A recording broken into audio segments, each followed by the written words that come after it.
السلام علیکم دولای عزیز، التماس به سوال من جواب گردانید. وقتی که من به یگان کس میگویم نماز خوان یا زنا نکن، عرق نخور، میگوید که هر یک کار بر رضایت خدا میشود. خدا راضی شد من زنا کردم.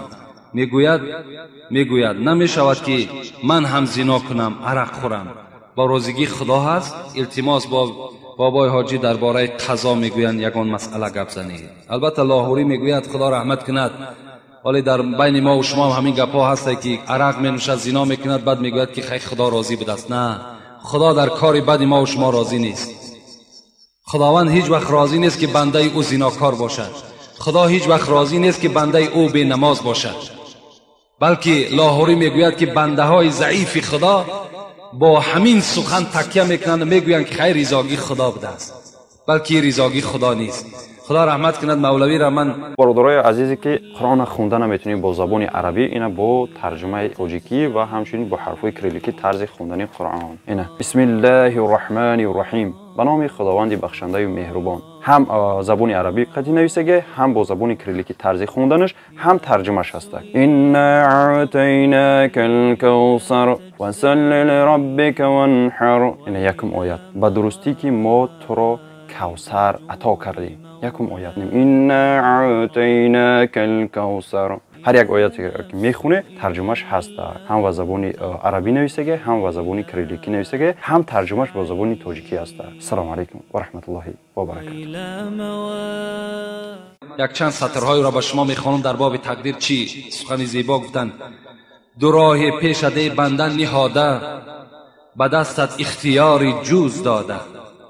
خدا در پیش تو دو راه را مانده است، یک راه بد، یک راه خوب، و تو را اختیار گذاشته است کدام راهی را که انتخاب بکنی. عقل او به همین پیش مسجد ما و شما میگذرد. آیا خدا راضی نیست که مثل شما داخل مسجد شود نماز خواند؟ راضی است. او وسواس شیطان است. او را شیطان نمیگذارد که نماز خواند. او را شیطان نمیگذارد که آمده مثل ما و شما عبادت کند، بلکه او وسواسهای شیطان است که زناکار می شود، عرق خور می شود. این راضیگی خدا نیست. اگر جنت روی رو در رهی راست، به چپ مائل مشو که دوزخ آنجاست.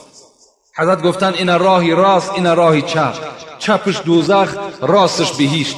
اگر چپش میگیری دوزخ میری، راستش میگیری چکار میکنی؟ وارد جنت میشوی. زیراهی نیکو بد ایزید خبر داد، تو را عقل و خرد هوش بصر داد. خداوند همه را به تو خبر داده است. همه عبادت ها و همه منهیات و همه مشروعات به تو خبر دادگی است. کدام کار درست، کدام کار نادرست، همش خبر داد. و تو را عقل داد خدا. تو را عقلت میگیرد زنا میکنی، عقلت میگیرد عرق می نوشی، عقلت میگیرد مثال قماربازی میکنی. چرا عقلت نمیگیرد نماز بخوانی؟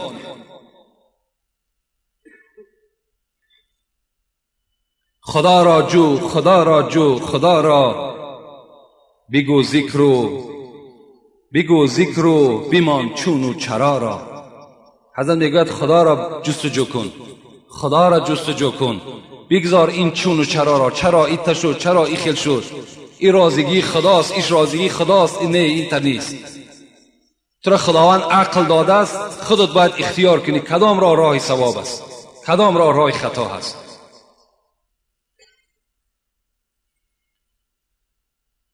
سوال های خیلی زیاد. السلام علیکم ای داملایی که فخر ما هستی.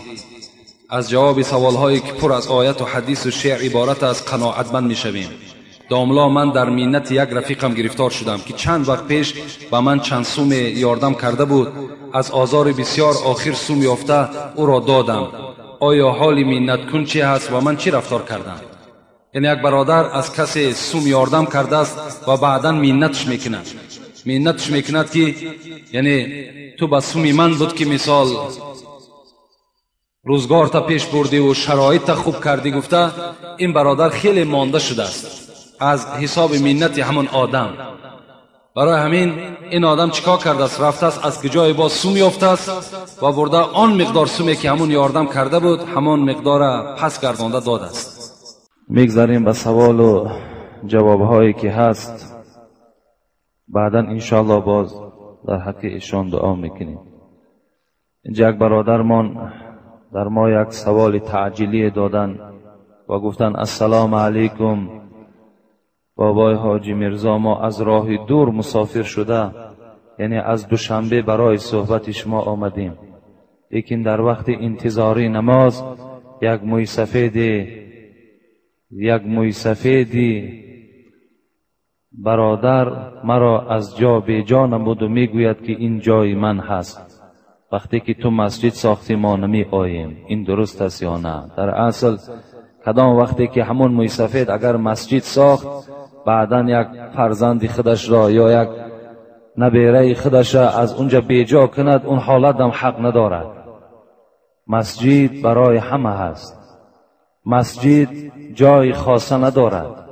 حتی رسول اکرم در حدیث های مبارک گفتند لا تعزمونی فی بیت ربی، ای اهل اصحاب در داخل مسجد نزد من نخیزید، در داخل مسجد مرا احترام نکنید. وقتی حبیب خدا که این چنین گفته باشد، پس کی حق دارد که یک برادر از جای خودش میخیزاند این جای من است؟ مسجد جای ندارد.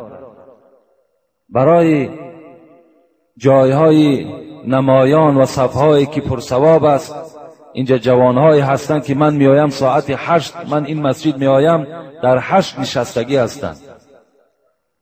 از این خاطر از تمام شما خواهش میکنم که وقتی آمدین هر جایی که یافتین همونجا نشینین، یک کس را از جایش به جا نکنین. اگر میلش همون فرزند شما را احترام کرد و از جاش خیز گوید بابا جان نزد من نشین، اینجا مرحمت، این یک اخلاق حمیده همون جوان است، یک آداب همون جوان است. در حقش دعا کنین و در جایش نشینین. لیکن وای از جاش خیزانده و جای من است، این در شما حقوق نداره، هیچ کدام شما، کسی که نباشد.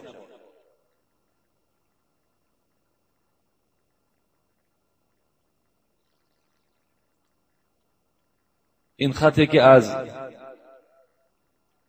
ناحیه کلخازآباد آمده بود جمعه پیشین، که عبارت از 4 یا 5 سوال بود، ما به این جواب گردانیدیم، مگر یک مسئله را نزد ما گذاشتن که جواب او را بگویید. که این چی بود؟ تقدیر چیست؟ اگر تقدیر امر ازلی است، پس دوزخ و بهشت برای چیست؟ و اگر اختیار در کار است، پس تقدیر چی معنا دارد؟ لطفاً از کتاب معتبر و احادیث های صحیح جواب دهید.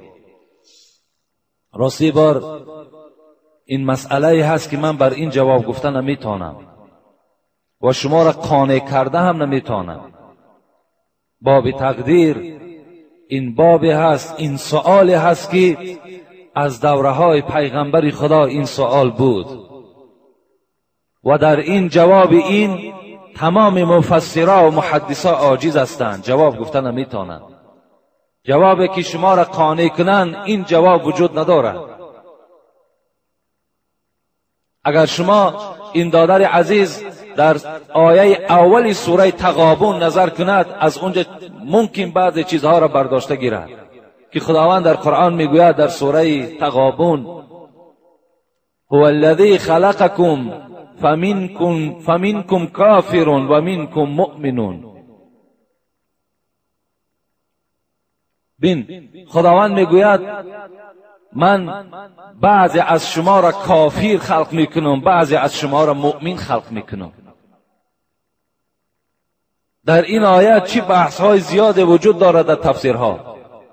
خوب میشد که همین جوان خودش به همین آیه کریمه در اول سوره تغابن نظر کند و شرح امین خواند، باب تقدیر صحبت میکند. زیرا پیش پیغمبر خدا آمدن و در باب تقدیر بحث و مناظره کردند.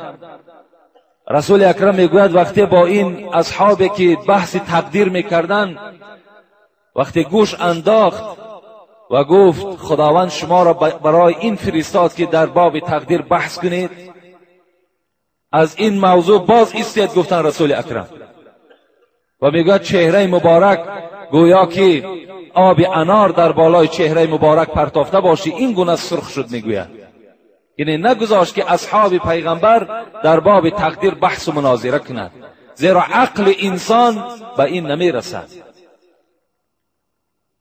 سوالی هست، یعنی مادامی که انسان خداوند دوزخی کرده باشد یا بهشتی الکه در ازلیات نویسانده باشد، پس عمل برای او چی فایده دارد؟ این گونه سوال ها می شود. نزد پیغمبری خدا آمدن گفتن ای پیغمبر فلانی بیمار است، اگر وی را ما طبابت کنیم آیا در تقدیر الهی یگان تغییرات پیدا می شود؟ رسول اکرم گفتن هی من قدر الله، اگر وی شفا یابد همون هم از تقدیر الهی است. حضرت مولوی را خدا رحمت کنند میگوید نه جنبد هیچ جنبنده از یک سو، نخواهد تا که جنباننده او. هیچ چیز از جای خودش جنبیده نمیتواند، هیچ کس یک عملی خیر و شر را کرده نمیتواند تا اگر پروردگار راضی نباشد. نه جنبد هیچ جنبنده به یک سو، نخواهد تا که جنباننده او. که شاه از پیش خود شاه از کجا شد، کجا سائل ز پیش خود گدا شد. حضرت مولوی را نظر کنید، میگوید این شاهایی که امروز بالای تخت نشسته و شاهی میکنند آیا اینا از پیش خود شاه شدند؟ نه، بلکه تقدیر الهی همین بوده است که این جوان یا این مرد و یا این زن باید که پادشاه شود. کجا سائل ز پیش خود گدا شد. این گداهایی که نزد دروازه ما و شما میآیند آبی چشم میکنند، زاره میکنند برای 20 درم ما و شما، آیا اینها از پیش خود تلبنده شدن؟ نه، بلکه در تقدیر اینها هم تلبندگی را خدا کشیده بوده است. اگر نقاش نیکان را سریشته، در اینجا زیشتان را کی نوشته؟ اگر پروردگار امروز اهل شما اهل سعادت هستین، شما اهل نیکبختا هستین، شما را امروز خداوند نیکبخت در ازلیات تا نویسانده است، پس اینها انسانهایی که امروز گیروئین میکشند، امروز عرق نوشی میکنند، امروز مال یک برادر را میخورند، امروز زناکار هستند، امروز وجود خدا را انکار میکنند، اینها را کی آفرید؟ اگر نقاش نیکان را سریشته، در اینجا زیشتان را کی نوشته؟ حضرت میگوید همه در حکم تقدیرش دوانند. حضرت گفتند بهترین روز آن روزی هست که اگر خداوند عبادتهای تو را قبول کند. حضرت عبدالله گفتند بهترین روز جمعه هست. حق گفتند که حضرت علی که دانشمند بودند، علمشان بیشتر بود، فضلشان از عبدالله ابن عباس بالاتر بود. حضرت گفتند که من میگویم که بهترین روز همان روزی هست که اگر عبادتهای شما را خدا قبول کند. چه جوابی خوبه حضرت علی را جواب دادن. البته همان عملی که از ریا خالی باشد خدا وی قبول میکند. اگر عملی که فقط برای داناندن باشد، برای فهماندن باشد، برای نشان دادن باشد، این عملها در نزد پروردگار ما و شما قبول نمی شود. انس ابن مالک یک حدیث روایت میکند، میگوید باری با پیغمبر خدا نشسته بودیم که یک مرد وارد مسجد میشد. رسول اکرم گفتند الحال کسی که در مسجد در آید من بر همه شما خبر میدهم که وی اهل جنت است، وی جنتی هست. همه صحابه ها میگه چشم ها به سوی در مسجد کی می در آمده باشد. نگاه کردن یک مرد در آمد و ایستاد، نماز خواند و برآمده رفت. باز فردا رسول اکرم گفت الحال شخصی می در آید که من بشارت میدهم او را با جنت، وی اهل جنت است.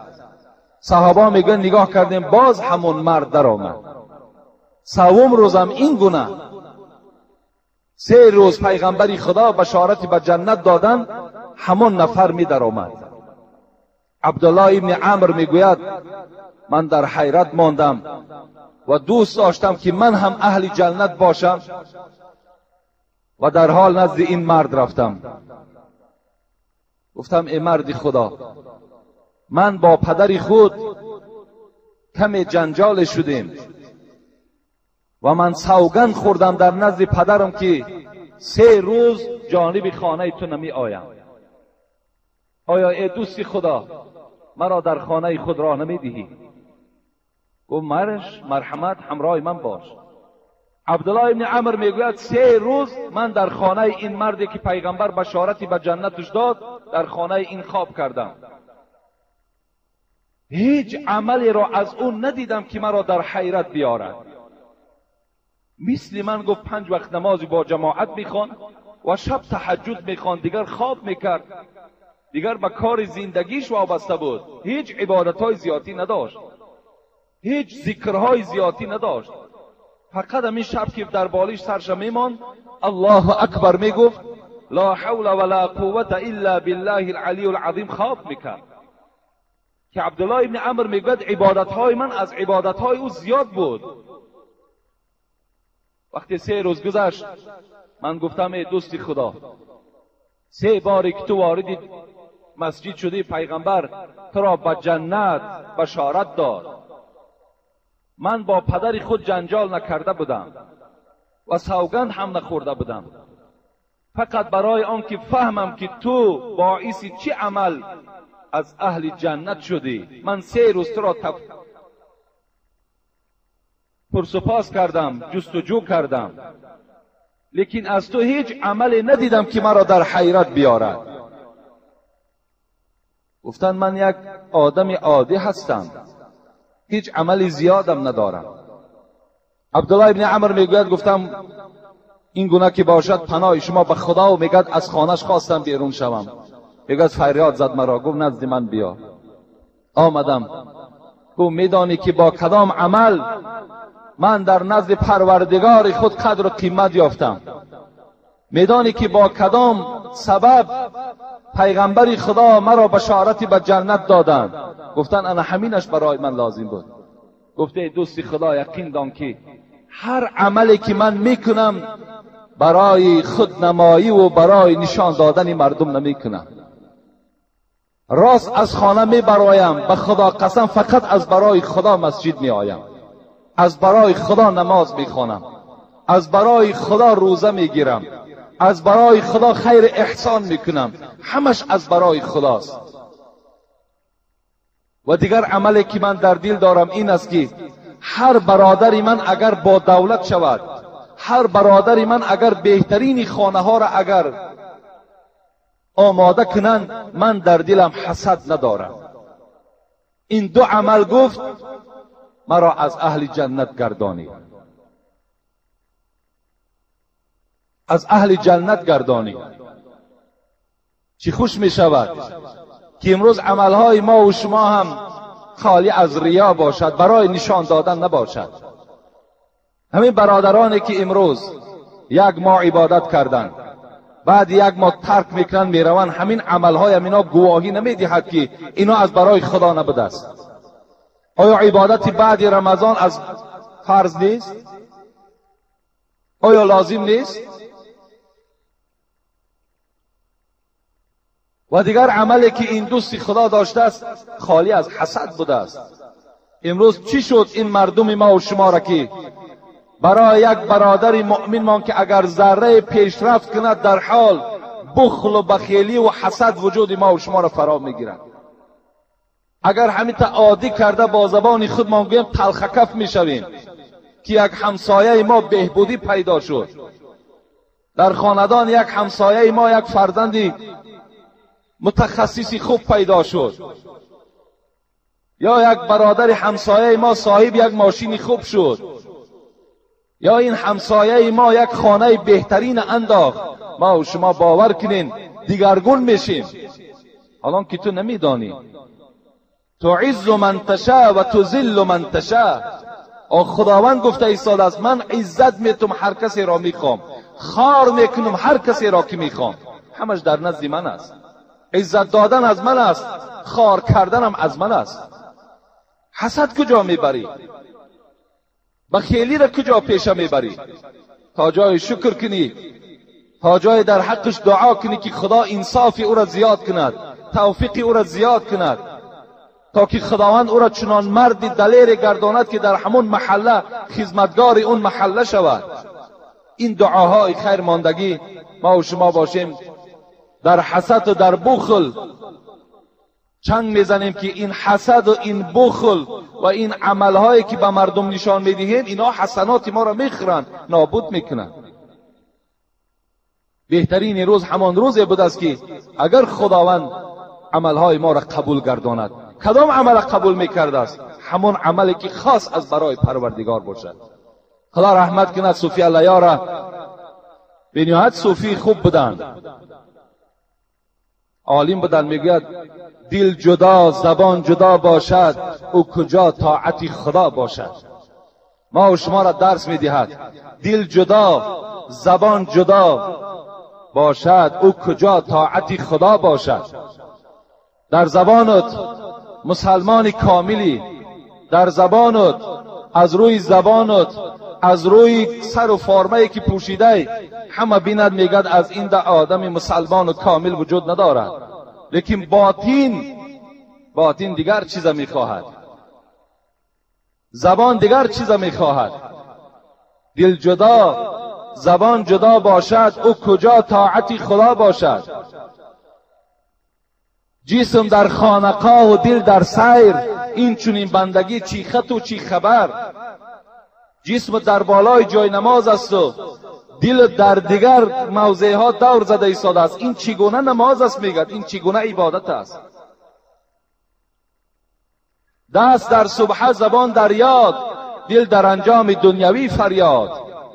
در دست تسبیح داری، در زبانت ذکر داری، الله اکبر سبحان الله، لیکن این دنیا فقط طلب، این دل طلب دنیا دارد. در این دل فقط و فقط زینت‌های دنیایی چرخ میزند. حضرت باز میگوید ظاهرا خود حرقه پوشی ها، ظاهر تا نگاه کنن از مولوی و از یگان ملا و یا که ایشان هیچ فرقی نداری.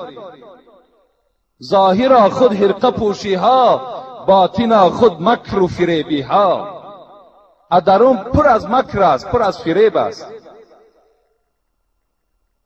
حضرت در آخر برای این گونه طایفه ها چی گفتند؟ این چی طاعت چی بندگی باشد ای انسانی که زبان تو با دل تو برابر نیست. این چی طاعت چی بندگی باشد، مردنت به که زندگی باشد. مردن بهتر گفتند از این زندگی که، از این رفته که، از این نیت که تو در دل داری. بهترین عمل همون عملی بود است که خالی از ریا باشد و او مقبول پروردگار می شود. بهترین ماه کدام ماه هست؟ حضرت گفتن همون ماهی که در او اگر بنده توبه به سوی پروردگار کند. حضرت عبدالله گفتن بهترین ماه رمضان است. حضرت علی میگوید بهترین ماه همان ماهی است که انسان در او توبه کند. برادرای عزیز، این یک ماه رمضان من باوری دارم که از بسیاری ما و شما ماه توبه قرار گرفت. بسیاری از جوانهای ما و شما از راههای نافهمی و از راههای نادرست در این ماه مبارک توبه کردند و به سوی پروردگار بازگشت کردند. و بگذار که این توبه شما توبه ابدی الی الله توبه نصوحه. این کسانی که ایمان آوردید بر خدا توبه کنید به سوی پروردگارتان، توبه نصوح. توبه نصوح را مفسرات توبه صادقانه میگویند، توبه از صدق، توبه که دوم باره توبه شکست نداشته باشد، توبه ابدی باشد.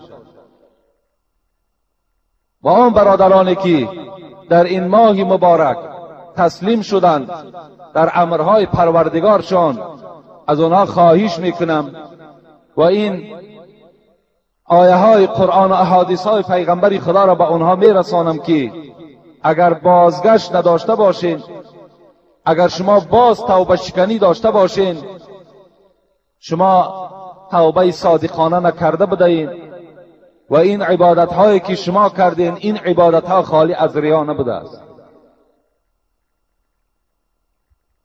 و ما و شما برادرای عزیز آن کسانی را که در پهلوهای خود میبینیم ملامتشان نکنیم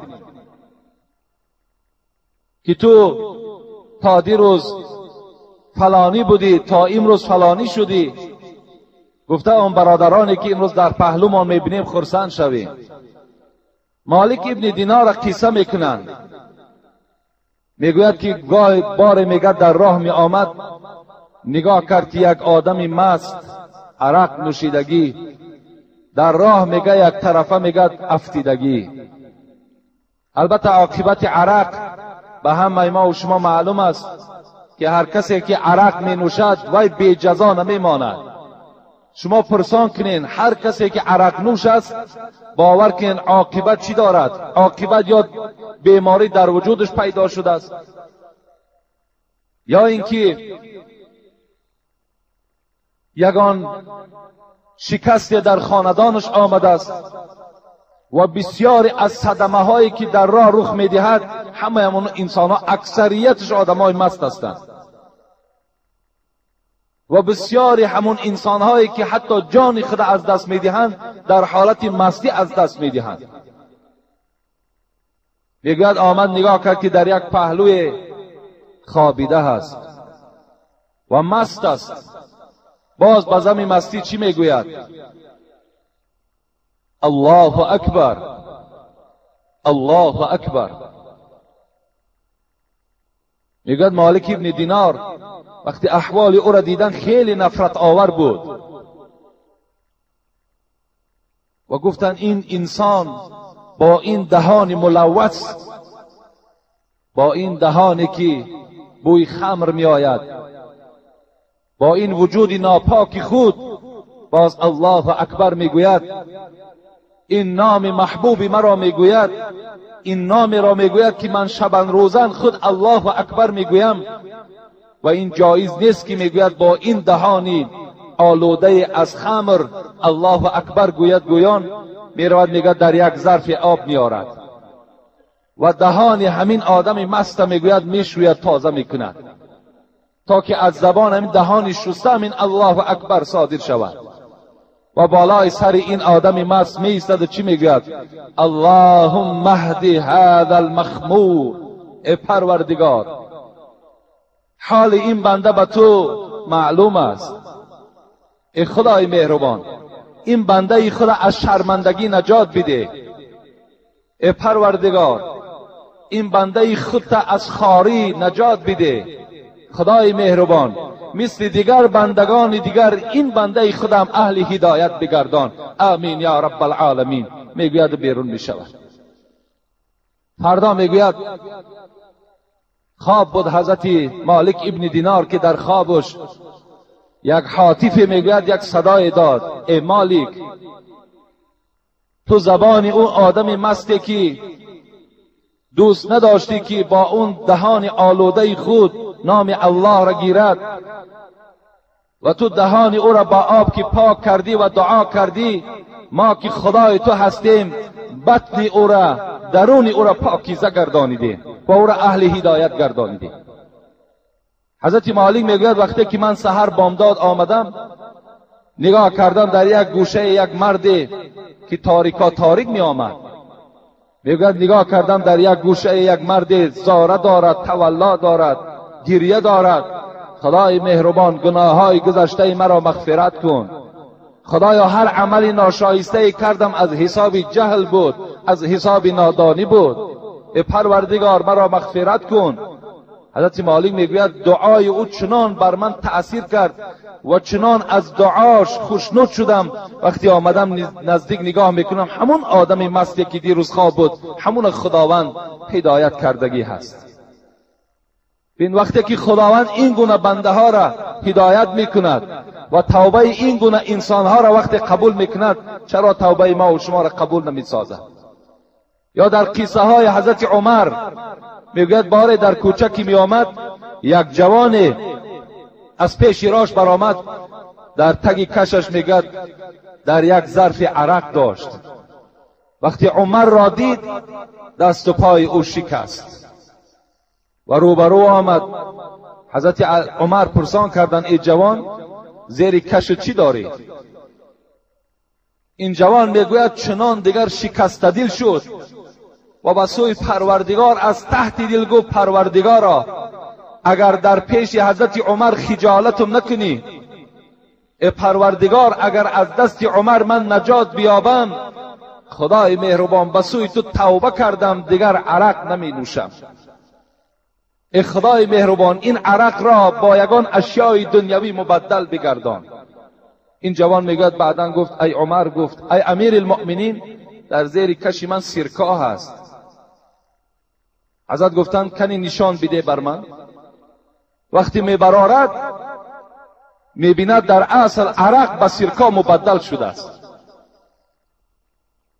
محمد غزالی در کتابش میگوید ای انسان ها، وقتی مخلوق از مخلوق میترسد و توبه به سوی خدا میکند، خدا توبه را قبول میکند. وقتی شما به سوی خدا وقتی که زاره و تولا کنید، توبه شما را چرا خدا قبول نمیکند؟ توبه شما را قبول میکند. انشاءالله من به همه شما بشارت میتم، کسانی که حتی در همین ماه رمضان نمازخوان شدند، حتی تا این زمان اگر تو عرق نوش بودی، زیناکار بودی، تو بیراهه بودی، امروز تو در نصیحت های ما اشتراک میکنی، امروز تو آدمی میشوی که در جمعیت فایده آور میشوی، تو امروز انسانی میشه که خیرخواهی چی مسلمان ها و خیرخواهی چی تاجیکستان میشوی.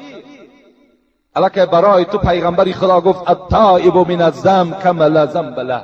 کسی توبه میکند خداوند کل گناه های او را مغفرت میکند. توبه شما را خدا قبول کرد و شما تصور کنید که هیچ گناهی نکردید، همشه پروردگار شسته نابود کرد. وقتی نمازم نزدیک شده است، دیگر مسئله هایی که برای شما میخواهم خبر دهم که انشاءالله فردا با جمعه هست، این مسئله های هستند که امروز ما و شما باید به اونها چنگ زنیم. زیرا یک برادر از ما هم درخواست کردن در باب تازگی کمی صحبت کنید. من دیروز به همه شما فهمانده دادم که سنت پیغمبر همین است که پیش از آمدن عید باید که دیوالهای شما سفید کرده شده باشد، جویبارهای شما تازه کرده شده باشد، خاندانهای شما رفته و پاکیزه کردگی باشد، جسمهای شما از لباسهای بویناک خالی باشد. امروز اکثر جوانها یا اکثر برادرهای هستند که وقتی که وارد مسجد میشوند و در جایی که قدم میگذارند از بوی پای اونها دیگر سجده کردن امکانیت ندارد. وقتی که این الله نظیف یحب النظافه باشد، وقتی خداوند پاک از پاکیزگان دوست دارد. جوانای عزیز، امروز زمان شده است که ما و شما پیشرفت کنیم. ما و شما باید پیش رویم. با این لباسهای چرکین، با این جورابهای بویناک باید که ما و شما عبادت خدا را نکنیم. حتی صاحب مختصر بینین چی میگوید؟ و فی ثیاب البزلتی، اگر کسی در نماز در لباس چرکین، کسی در جسد ناشسته، کسی اگر در جورابهای بویناک اگر نماز خواند، نماز او مکروه است. برای همه شما خبر دادم که در روز عید باید بهترین لباس هاتون در بر کنید، باید از لباس های بهترین شما برخوردار باشید. و دیگر مسئله که برای شما من خبر داده بودم این بود که انداختن همین عرقچین های سفید. برای همه شما خبر دادیم که این انداختن عرقچین های سفید این مدنیت نشان می دهد.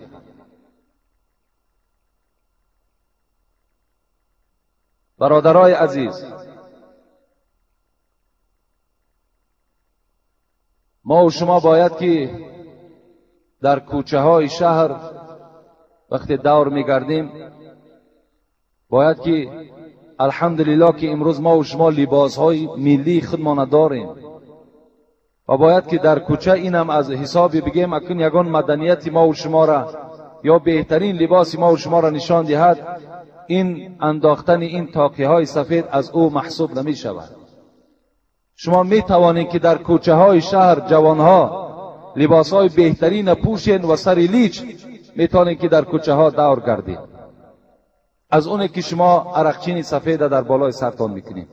امروز این فرمان شما همه شنیدگی هستید. امروز این مسئله را همه در هر مسجد شنیدگی هستید.